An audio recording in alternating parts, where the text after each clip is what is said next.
Lockdown से परेशान आवाम के लिए कर्नाटक के वज़ीर आला बीएस येडियुरप्पा ने 1610 करोड़ रुपयों के इमदादी पैकेज का ऐलान किया है। सीएम येडियुरप्पा के मुताबिक 1610 करोड़ रुपयों के पैकेज से किसानों, बागबानों, धोबियों, हज्जामों, तामीरी मजदूर, टैक्सी और ऑटो ड्राइवर्स के अलावा एमएसएमई के पावर टैरिफ में रियायत दी जाएगी। कर्नाटक हुकूमत के इस इक़दाम से रियासत के 60,000 धोबियों, 2,30,000 हज्जामों, 8.25 लाख टैक्सी और ऑटो ड्राइवर्स को फायदा पहुंचेगा। तमाम के बैंक अकाउंट्स में हुकूमत 5-5 हज़ार रुपये जमा कराएगी। अलावाजी फूलों के किसानों को फी हेक्टेयर 50,000 रुपये के हिसाब से मुआवजा दिया जाएगा। हार्टिकल्चर फार्मर्स को भी हुकूमत मुआवजा देगी, ताहम अभी इसके कवानीन पर गौर खौस किया जा रहा है। येडियुरप्पा के इस ऐलान को कर्नाटक की आवाम के लिए बड़ी राहत की खबर माना जा रहा है। वहीं दूसरी जानिब रियासत में शराब की मांग को देखते हुए सीएम येडियुरप्पा ने शराब पर एक्साइज ड्यूटी को 6% से बढ़ाकर 11% कर दिया।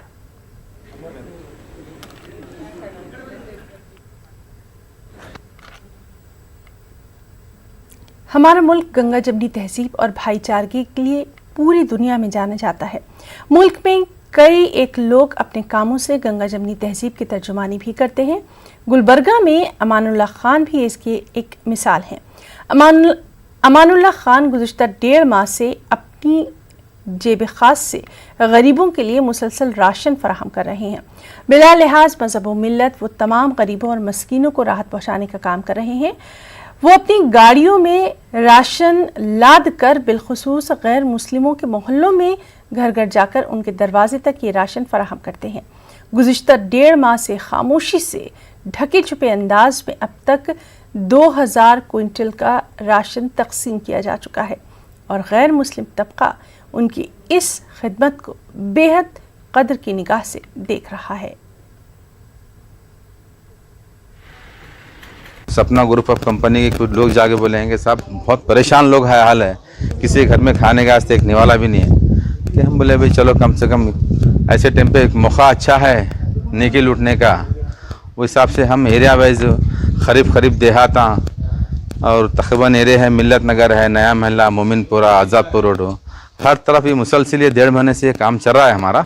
हमें यहाँ बहुत दूर से आए, हमारा घर में भी कौन भी काम नहीं कर रहे, हमें भी घर में, हमारा भी घर में है।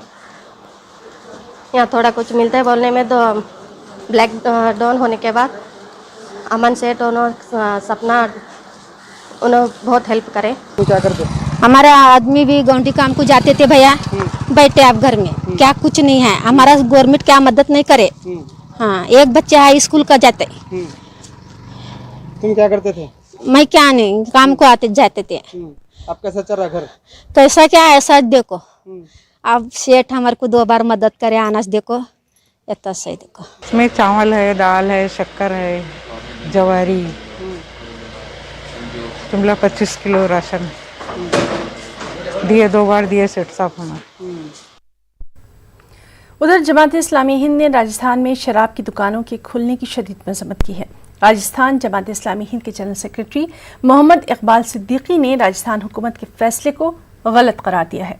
साथ ही उन्होंने हुकूमत पर जोर दिया कि वो गरीबों के खाने पीने के इंतजामात पर अपनी तवज्जो मरकूज करे। मोहम्मद इकबाल सिद्दीकी ने रियासती वज़ीर आला अशोक गहलोत को खत लिखते हुए कहा कि शराब की दुकानें खुलने से घरेलू तशद्दुद में बेतहाशा इजाफा होगा। अभी जो सरकार ने शराब की दुकानें खोली हैं लॉकडाउन के दौरान, बहुत ही निंदनीय काम किया है। आप ये देखिए कि लोगों को खाने के लिए पैसा नहीं है, लोग भूखे मर रहे हैं, लाखों मजदूर हैं प्रवासी जो अपने घर जाने के लिए तैयार बैठे हैं, उनके भेजने का मसला है। यहाँ लोगों को रोज़ी रोटी का मसला पैदा हो रहा है, लोग भूखे मर रहे हैं और सरकार को शराब की सूझी है। यानी शराबियों के शौक़ पूरा करना ज़्यादा ज़रूरी है बनिस्बत इसके कि भूखों को खाना खिलाया जाए। ठीक है, बहुत सारे NGOs ने, बहुत सारे सामाजिक संगठनों ने, जन संगठनों ने, ह्यूमन राइट्स के संगठनों ने, सब ने मिलकर बड़ी मेहनत की है और बहुत ज़्यादा लोगों को राहत पहुंचाई है। सरकार ने भी राहत पहुंचाई है, लेकिन अगर ये NGOs काम न करते तो अकेले सरकार के बस में ये नहीं था कि वो लोगों को राहत पहुंचाती।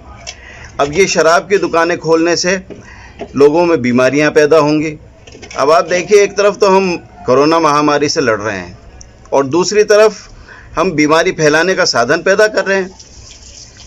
हम जानते हैं कि बहुत सारे लोग शराब के कारण बीमार होते हैं, बहुत सारे लोग शराब के कारण जो है हिंसा करते हैं, बहुत सारे लोग हैं जो शराब के कारण एक्सीडेंट्स का शिकार हो जाते हैं।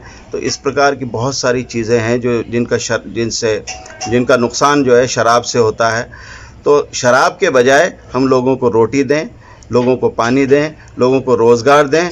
ये शराब की दुकानें खोलने की हम कड़ी निंदा करते हैं। सरकार को तुरंत प्रभाव से शराब की दुकानें बंद कर देनी चाहिए।